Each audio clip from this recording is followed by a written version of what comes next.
made fun of. He didn't like his appearance. He's abnormally short, stunted. He falls short. Second, Zacchaeus was not liked by anybody else. So the approval factor is zero. In fact, he was the chief tax collector, and that means he's hated by everybody. Now, tax collectors are never popular people. I mean, you don't just call up the IRS and say, come over for dinner and do an audit. Okay, that's not something you normally want to do. But in those days, it was even worse because the Roman tax system was 100% corrupt to the core. In the first place, in order to become a tax collector, you had to bribe an official to get that job.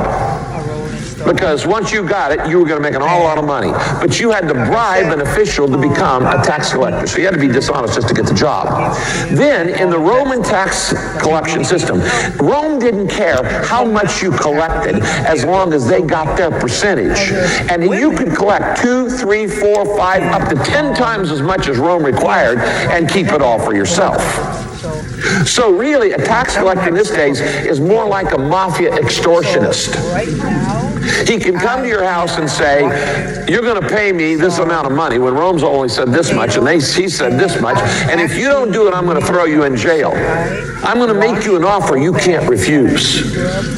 And you will pay tribute to me. So everybody hated the tax collectors because not only did they represent Rome, which was the invading country of Israel, and they were under subjugation by a foreign country, so they hated Rome. But second, the Roman tax collector was corrupt, and you knew that that guy was going to get rich off of you by being dishonest. And you couldn't stop him. He could extort all he wanted to from you. Now, for a Jew, which Zacchaeus is, to become a Roman tax collector is like treason. It's like going over to the enemy's side. No self-respecting Jew would ever become a Roman tax collector. It was unthinkable. Without a doubt, Zacchaeus was disowned by his family. Because no family is going to have a son who represents Rome in the most corrupt area of taxes.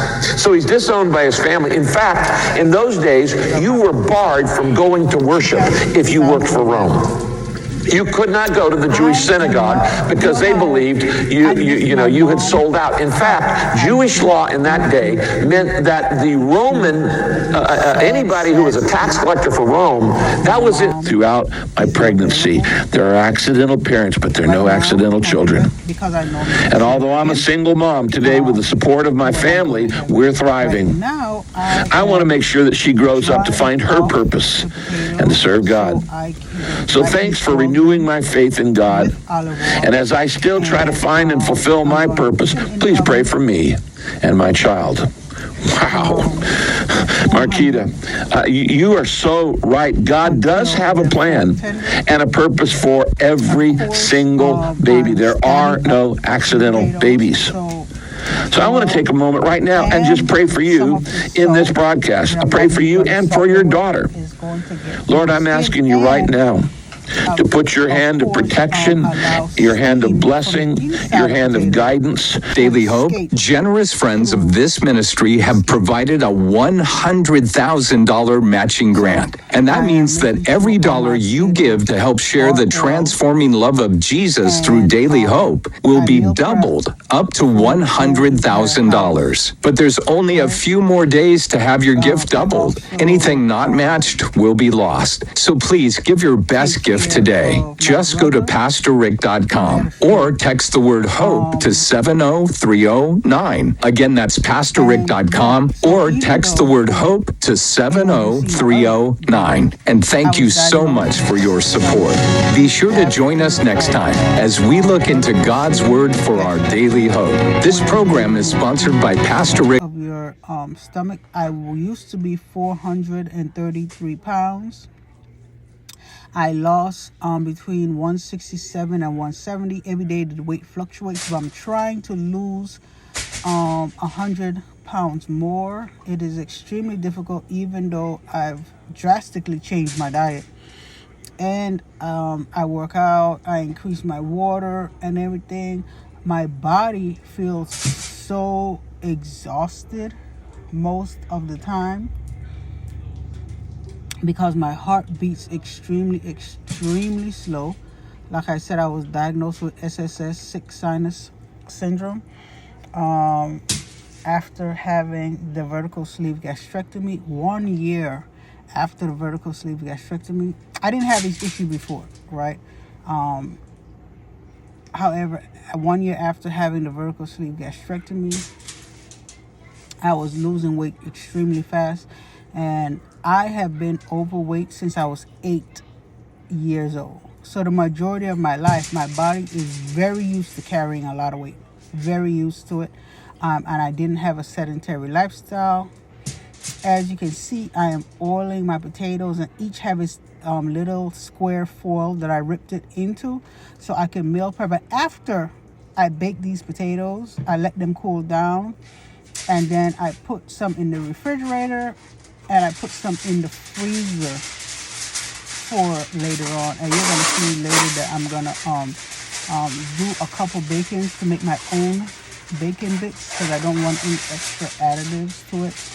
And when I eat bacon, I usually eat a half of one bacon, because that's more than enough bacon for me. Sometimes I eat less than that. I have dogs, so, and don't give your dogs bacon frequently. It's very high in fat, but every once in a while, the dog deserves a treat also. So yeah, so I meal prep for the whole entire house. I have, even though I feel exhausted most of the time, to the point where my legs give out, my vision goes, and my hearing goes. I was also diagnosed with renal carcinoma, kidney cancer of the left kidney. However, my dad and my brother still needs help. People still need help, and as long as God gives me the strength to help them, I am going to try to do my best to help them to my ability. As you guys see here, I am using Himalayan sea salt to lightly. That salt is moving so fast, but it's so light because I'm gonna flip the potatoes and do the other side because my camera cut out. And now just pretend like you saw me flip it over and salt the other side, because I did. And now I'm wrapping each of these potatoes up and everything, and to get it ready to go in the oven at 400 degrees until fork tender, and then I just leave them to cool down. And yeah, so even though my dad wasn't there for me the whole time, I am there for him when he really needed it. Now, this is not bashing anyone who's not there for their parents, because I do not know what you went through, because there's a lot of things that go on in family. And when I say a lot of horrible things that goes on in family, and it has happened in my family. I'm just not going to talk about it right now, but later on in life, if I'm still doing these videos, I'll talk about it then. However, yeah, because some people, you have to protect yourself. You can still pray, you can still forgive the person. However, if the person is still the same way and is harm to you, you got to protect yourself. You got to use wisdom. Use wisdom. Yes. And that includes with marriages. Use wisdom. Abusive, I don't know why people send partners back in abusive relationships. Next thing you know, the person ends up in a casket when we're supposed to give them, because these people need help. But, that's a different story. So right now, I am doing my bacon. I added water to the pot, a little bit of water to cover the bottom of the pot, so the bacon can,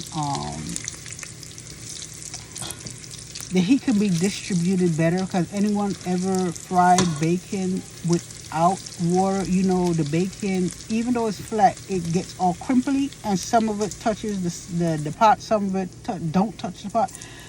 I know people make bacon in the microwave, bacon in the oven, bacon in the skillet. I mean, you can make bacon however you want to make bacon. But right now, am doing my bacon in the pot. And they don't look crispy, but the bacon, the oil that's released from the bacon actually continues cooking it while you take it out the pot. And it will get extremely crispy. And on here, because my phone got full, I couldn't do much of any videos. I did a couple T-bone steaks, and I made my